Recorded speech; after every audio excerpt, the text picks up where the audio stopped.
Alors bonjour, je suis Éric Pitrou, je suis anthropologue, directeur de recherche au CNRS.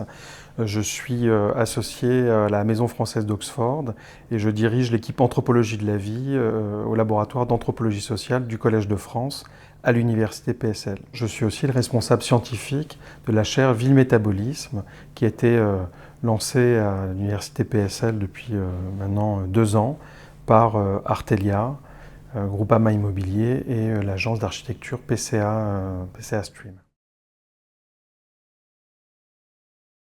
Alors déjà, moi, j'ai assisté à plusieurs sessions. J'ai pris beaucoup de plaisir à connaître cette génération de personnes travaillant dans tous les bureaux d'Artelia, dans tous les laboratoires d'Artelia. J'étais content de comprendre un petit peu leurs activités. Et donc mon application a consisté à donner une conférence autour de la thématique de l'anthropologie de la vie, qui est un domaine en pleine effervescence actuellement, et de voir comment l'anthropologie de la vie peut fournir de nouvelles idées pour des projets en urbanisme.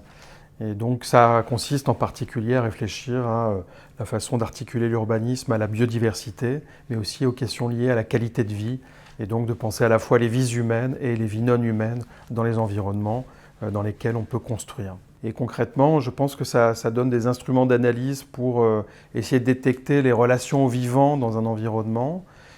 Ça permet aussi de montrer, comme je l'ai fait dans les conférences, les grandes théories actuelles en fait, qui existent à la fois en France et au niveau international autour de la question de la gestion de l'eau, autour de la question des relations aux animaux ou aux végétaux, et autour en fait, de l'articulation entre la vie et la technique au sein des territoires urbains.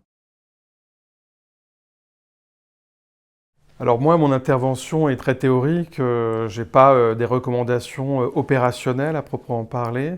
L'apport des sciences sociales est d'inciter en fait à repérer des détails dans les pratiques humaines, peut-être donner la parole à plus de personnes sur les territoires sur lesquels on intervient, et à mieux comprendre en fait aussi l'activité technique de construction en tant que telle, pour pouvoir mieux comprendre en fait les projets qu'on est en train de réaliser.